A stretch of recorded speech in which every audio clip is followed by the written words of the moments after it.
Alright, so I've shown you how to make solids using extrusions, but there are other modelling tools, and it'll take you some time to probably get your head around all of them.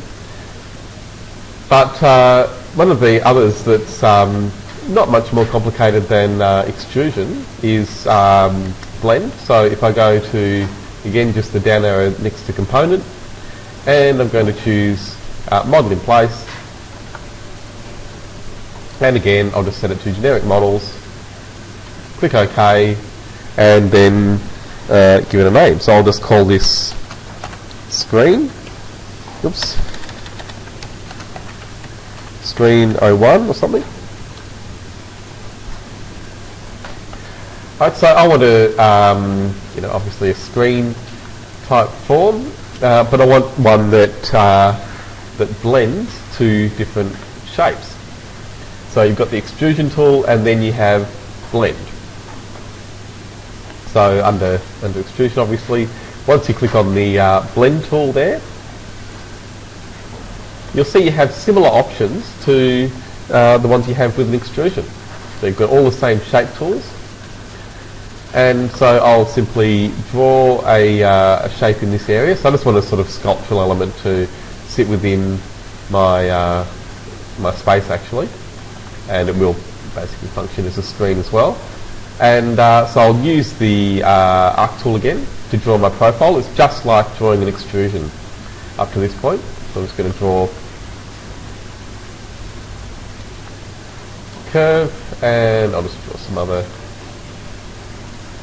shapes there. So I'm just switching between drawing arcs and lines, and I should have maybe emphasised before, it's the first arc button that I'm using. You've got a few others, but worry about those later. The first one will do the job most of the time. So I'm going to make this fairly large.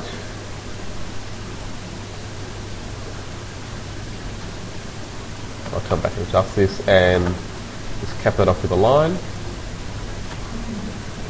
So I've just cancelled drawing by pressing escape a couple of times, so I can select one of these shapes, and it's good to try using the arrows if you haven't already to adjust these shapes. It's often easier than using the move tool. So that's the sort of shape I might want, and now I need to make the top. So this is the difference between making a blend and an extrusion. With a blend you have a top and a bottom. So this is the bottom that I've made already. If I click edit top, it'll be greyed out and I can make a new shape. So I'll again just draw a line on the end and then an arc. They tend to work well if you use similar shapes in the two forms. You can use any shapes that you like, but just think about the way that they need to connect to each other. So I'm going to end up with basically with a tapering form here. I might make this a bit smaller, again just the same way as before, selecting it and using the arrows. There we go. Okay, so just like an extrusion, you have a bottom and a top height as well. So this is where it begins. I'm going to leave that at 0, so it starts on the ground. And then the end, I'll set up fairly high, so I'll make that, let's say 2400, 2.4 metres. Tick to finish, and that'll create it. I'll just show you in the 3D view. I've got now this tapering form.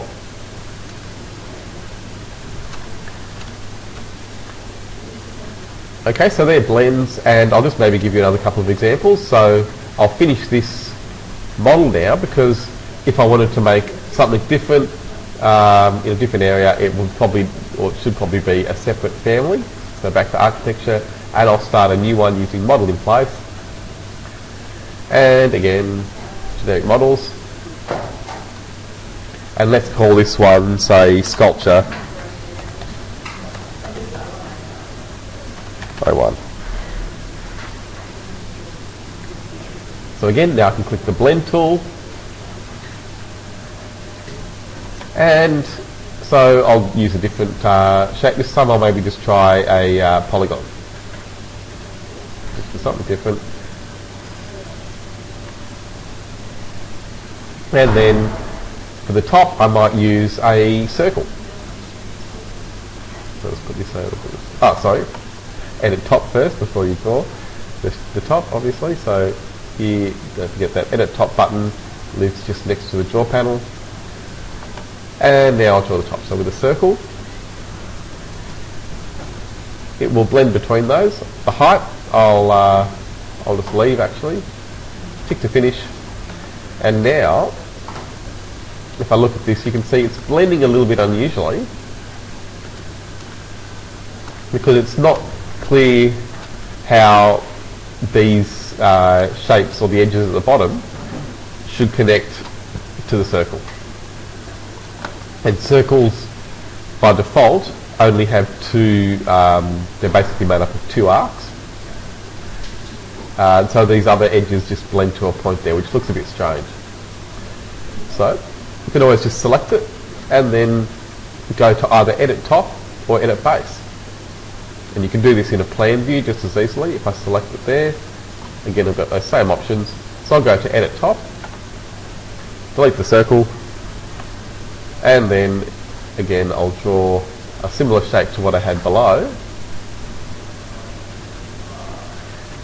Polygons are just a collection of lines, so I can delete one of those edges and turn that into an arc. And that should work pretty well.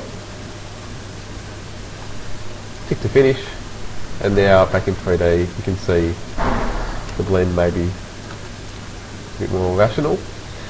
And again, you've got the arrows you can use to stretch to change the height, just like an extrusion. So you can see all of these forms are essentially made using profiles or 2-dimensional shapes that are drawn on the ground plane and then projected or given a height to make them 3D. And just like an extrusion, you can cut voids out of blends or any other solid. So I could make another blend, void, blend, or I could make it a void extrusion. So with a void extrusion, just to keep it simple, I'll draw some shapes. So I might want this just cut out maybe on each side, so I'll just draw a rough sort of shape that is going to do that.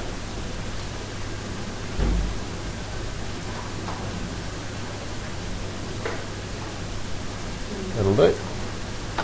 I don't want it to cut all the way through, so I'll set the height of this to maybe 1800, something like that.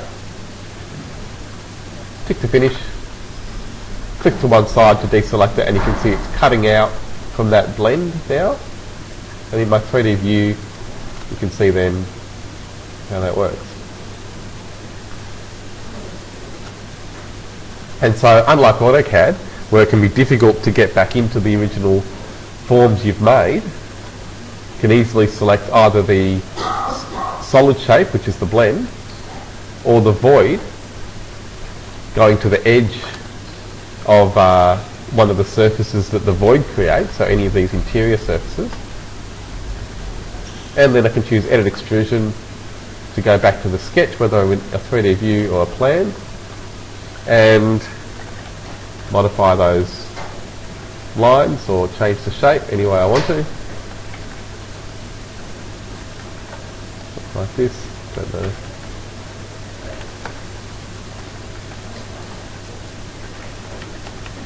Okay, so just using the arrow keys there, I can move those lines around, and when I'm happy with it, tick to finish, and back in 3D, I'll see the changes. Okay, so now I might want something a bit different. So I'm going to just finish the model there again, and just show you the other modelling tool. We're going to look at today in solids. So we'll do sweeps next week, but before we finish up, I want to go again back to model in place to make yet another solid. And again, I'll choose generic models. Okay. And so the other modelling tool that's pretty straightforward is Revolve. Sweeps are a bit more involved. Sweeps and sweep blend are a bit more involved than these, but you have again extrusion, blend, and then revolve in that first column. And so with Revolve, it's very similar to extrusion. You can draw a shape. And so here I'll just draw something up in this area. Just a rectangle to keep it simple. But then as well as the profile, you need an axis. So again, without getting into different planes, we're going to look at doing things in different planes next week. So I just want to show you a Revolve in the same plane as you've been looking at the extrusions. So I'm going to click axis line and just draw the axis on the ground there next to my shape. So this is my profile, the rectangle. The line is my axis. Tick to finish, and it's going to revolve this rectangle around the axis. So when I tick, you'll see it's extended that shape around it. It's hard to see maybe exactly what's happening in plan, but in 3D you'll see it's basically a big donut sort of shape. So it's taken that rectangle and revolved it around the centre, which is around here. If I select it, choose Edit Revolve, and then I'll move this line back to the right. Tick to finish, and it's made that hole bigger because the rectangle that's being revolved has become smaller. Again, Edit Revolve, and I'll move the axis over to the left. Tick to finish, and it'll make that whole donut shape bigger because the axis is further away from the profile. So then the final option I'll just quickly show you there is the angles in properties. Unlike a height, or unlike an extrusion where you have a height in properties, for a revolve you have an angle which tells Revit how far around that circle you want it to revolve. So if I make this 180 instead of 360, it's going to just revolve it halfway around the circle, starting at halfway and then going around the other half.